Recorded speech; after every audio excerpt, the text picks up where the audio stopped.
Olá, meu nome é Tayane, eu sou professora da Rede Pública do Distrito Federal e a minha proposta é hoje conversar com vocês sobre o programa Tempo de Aprender e mais especificamente sobre o curso de formação continuada em práticas de alfabetização proposto dentro do programa Tempo de Aprender. Antes da gente falar sobre o Tempo de Aprender, é importante que a gente fale um pouco sobre a Política Nacional de Alfabetização. Em abril de 2019, e segundo o MEC, ela é fruto de um trabalho conjunto entre a Secretaria de Alfabetização, a Secretaria de Educação Básica e outras entidades, outros órgãos como o FNDE, o INEP e a CAPES.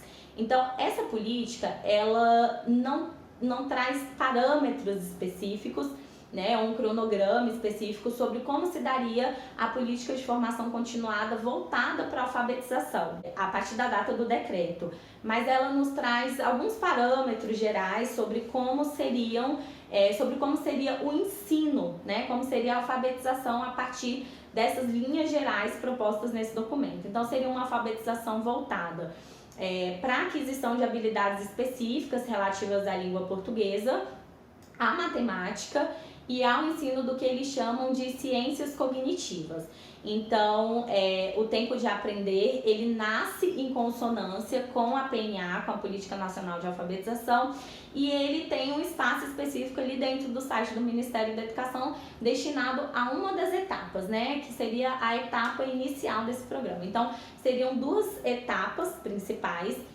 A primeira etapa se daria a partir de um curso de formação, né, à distância, com duração de 30 horas, e esse curso ele é destinado a profissionais da educação básica que atuem como alfabetizadores, né? Mas ele, como o próprio site do MEC diz, ele está aberto a qualquer profissional da educação que queira fazer o curso. Então, basta você fazer um login, cadastrar uma senha e você consegue fazer o curso, né? Ele está estruturado a partir de 4 eixos principais: formação continuada de profissionais da alfabetização, apoio pedagógico para a alfabetização, aprimoramento das avaliações da alfabetização e valorização dos profissionais da alfabetização. Bom, a adesão ao programa ela é voluntária, ela deve ser feita pelas secretarias de educação, né, de cada estado. Isso pode ser feito também por meio do site do Ministério da Educação.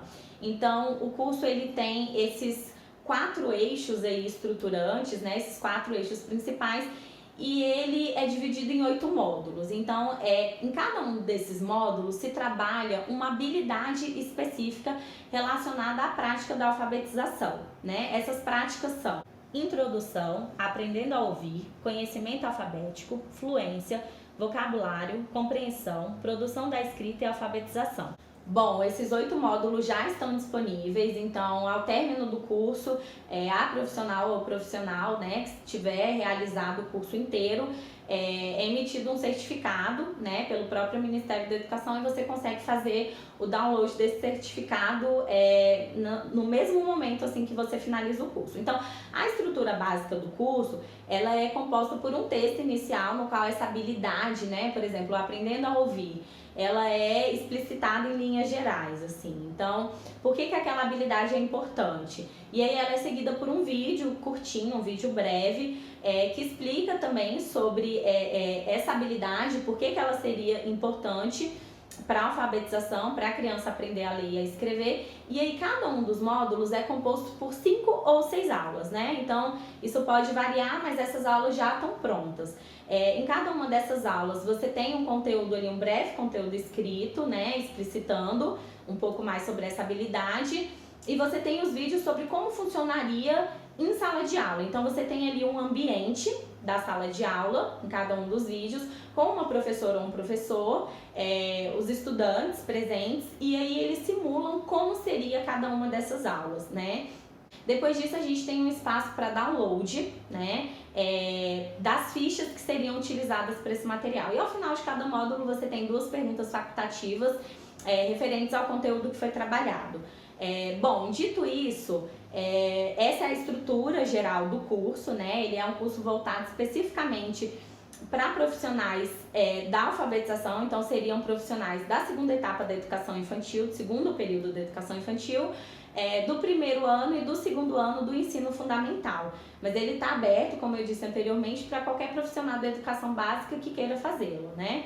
A segunda etapa do Tempo de Aprender seria um curso de formação presencial, então o MEC faria uma chamada específica, né, para profissionais que queiram se habilitar nessa formação para formar outras professoras e professores alfabetizadores. Então, isso seria feito a partir de um normativo específico.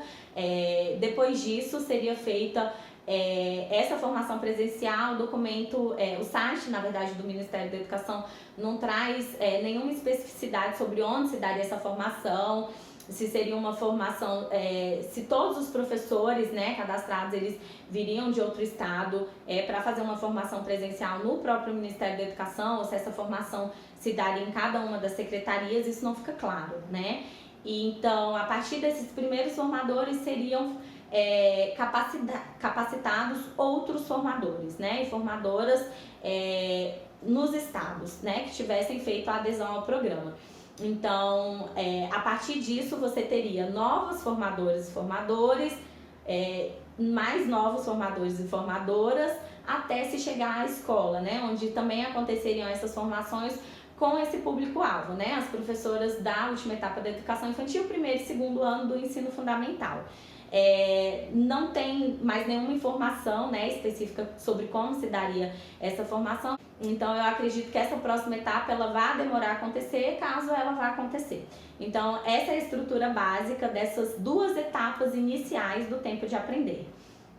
Bom, elencados esses elementos gerais a respeito do programa Tempo de Aprender, sobre essas duas etapas iniciais, mais especificamente sobre o curso à distância, né, que é o que está disponível para a gente realizar e avaliar, fazer uma análise um pouco mais profunda, é necessário que a gente entenda que esse formato e esse curso espaço de tempo, eles nos impedem de fazer uma análise um pouco mais profunda, né, sobre o programa, sobre essa política específica de formação continuada. Mas eu acho que o primeiro ponto a se ressaltar é que essa política, como qualquer outra política pública, seja ela educacional, relacionada à saúde ou à seguridade social, ela é reflexo do seu tempo histórico, né? Então, essas políticas, elas estão necessariamente associadas à ideia de educação e à ideia de Estado que se pretende implementar a partir dessa nova gestão federal. Então, eu acho que o que fica mais evidente a partir da análise do curso a perspectiva de formação para alfabetização, né, que é o foco aqui, a partir da noção de uma formação mais aligerada e de baixo custo, né? Então, a proposta desse curso de formação continuada é justamente essa. É um curso que para a professora ou professor, né, alfabetizador, ter acesso, basta que se tenha um celular ou um outro aparelho, né, que consiga acessar a internet, acesso à internet, né, que você consiga entrar no site do Ministério da Educação. Então, acho que esse é um primeiro ponto. Então, essa é uma política que ela é pensada de modo a fomentar essa ideia de educação, né, que se quer trabalhar daqui para frente ao longo desses 4 anos. Então, esse é um primeiro momento de análise. Uma segunda questão diz respeito à própria ideia de alfabetização que o programa traz, né? O programa Tempo de Aprender, ele não tem um documento que traga as referências, né? Que traga uma proposta mais específica, uma proposta detalhada do que se trata de fato o programa. Então, essa é uma outra questão. Então, a gente faz essa análise baseado nesses parâmetros, nessas diretrizes que estão propostas na Política Nacional de Alfabetização, né? Entendendo que o programa Tempo de Aprender é fruto dessa política. Então, em nenhum momento a PNA ela faz referência, por exemplo, ao letramento, né? Usa-se somente a palavra alfabetização, né? E aí existem outras habilidades específicas que são trabalhadas. Então, existe esse distanciamento, né, dentro do documento do que seria de fato a alfabetização e do que nós consideramos de fato um letramento, né? Do que os educadores, o conjunto de educadores brasileiros que atuam e que trabalham nessa área, que produzem pesquisa nessa área, entendem como um processo efetivo de letramento. Então, o curso, em termos gerais, ele desconsidera, né, o processo de alfabetização de um processo social mais amplo, né, de um processo de aprendizagem mais amplo. Existe uma frase que me chamou muita atenção e que eu acho que ela é emblemática, né, a respeito do que se trata de fato o curso, que é mais ou menos assim, né, não sei se eu vou conseguir ser literal. É preciso antes aprender a ler e a escrever para depois Ler e Escrever para Aprender. Ou seja, o curso ele tem uma proposta de aprendizagem da leitura e da escrita que está totalmente descolada, dissociada do processo de aprendizagem. Então eu acho que isso é muito simbólico, né? Chama muito a atenção a frase, porque é a tônica do curso, né? Então, ler e aprender nesse contexto seriam dois processos técnicos que estariam completamente dissociados de um processo mais geral de alfabetização.